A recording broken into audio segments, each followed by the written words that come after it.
नमस्कार बच्चों, हम अपनी पाठ्य पुस्तक वसंत भाग 3 का अध्ययन कर रहे हैं।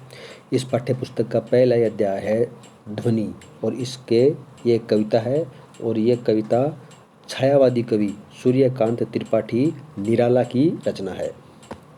तो इस कविता का हमने थोड़ा भाग पढ़ना शुरू कर लिया था। ये जो पहला भाग है, अंश है, इसको हमने पढ़ लिया था।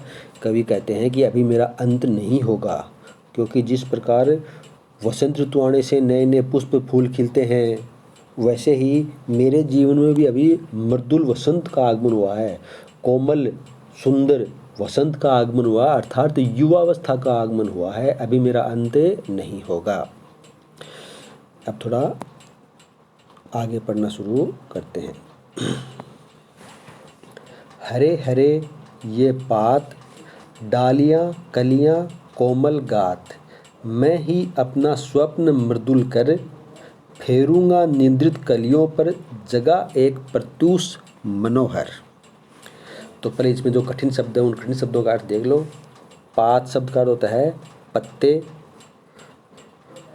गात शब्द का अर्थ है शरीर, लेकिन यहाँ पर आया है इन कलियों के आकार के लिए, कोमल आकार के लिए।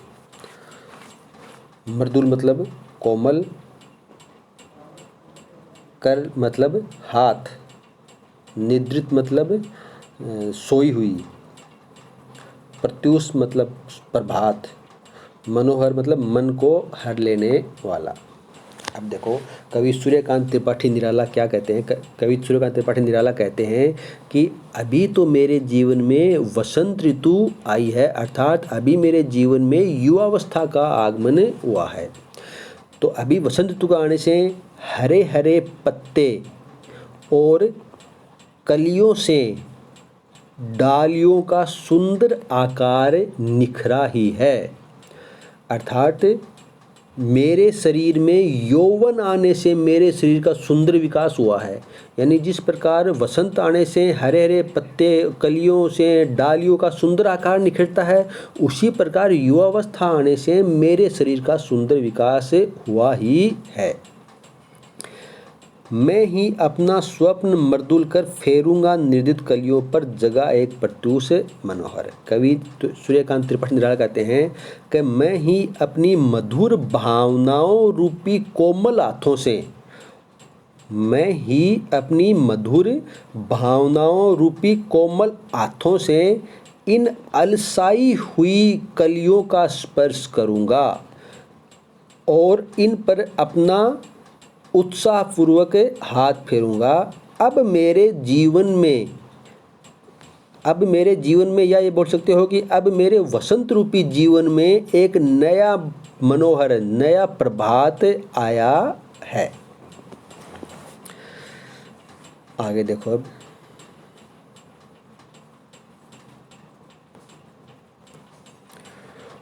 पुष्प पुष्प से तंद्रालस लालसा खींच लूंगा मैं, अपने नव जीवन का अमृत सहर्ष सींच दूंगा मैं, द्वार दिखा दूंगा फिर उनको, हैं मेरे वे जहां अनंत, अभी न होगा मेरा अंत। तंद्रालस बोलते हैं आलस्य से ग्रस्त, तंद्रालस मतलब अर्ध निद्रित अवस्था बोलते हैं, आलस्य से जो ग्रस्त है। लालसा शब्द का अर्थ होता है तीव्र इच्छा। पुष्प शब्द का अर्थ है पुष्प, फूल बोल सकते हो।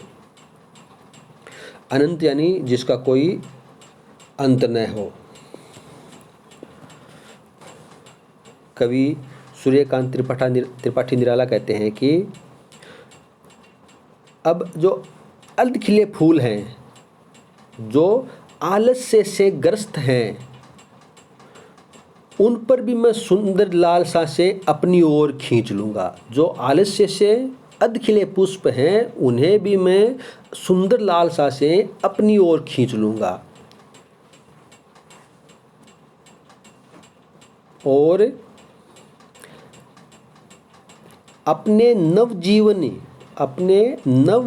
के अमृत से इनमें कोमल मधुर भावनाओं से इन्हें सींच दूंगा।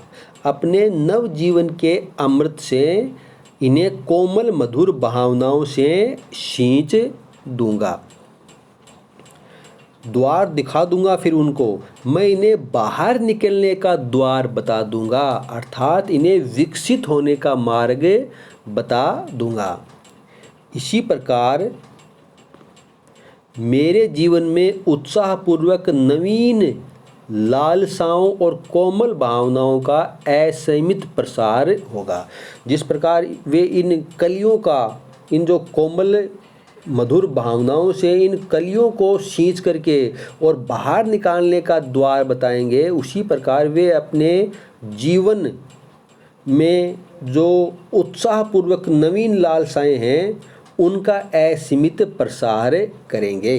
अभी न होगा मेरा अंत, कवि कहते हैं कि अभी मेरे जीवन का अंत नहीं होगा। तो यह है सूर्यकांत त्रिपाठी निराला की एक कविता है जिसका शीर्षक है ध्वनि। तो कवि बता रहे हैं कि उनके जीवन का अंत अभी क्यों नहीं होगा, क्योंकि उनके जीवन में अभी अभी युवावस्था का आगमन हुआ है।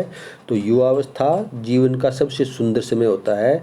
तो कवि अपने जीवन में एक नए उत्साह का संचार कर रहा है। मैंने इससे पहले वाले वीडियो में आपको बता दिया था कि कवि ऐसा क्यों कर रहा है, क्योंकि कवि के निकट के जो जितने भी परिजन थे, सगे संबंधी थे, उनके एक एक करके असामयिक मृत्यु हो गई।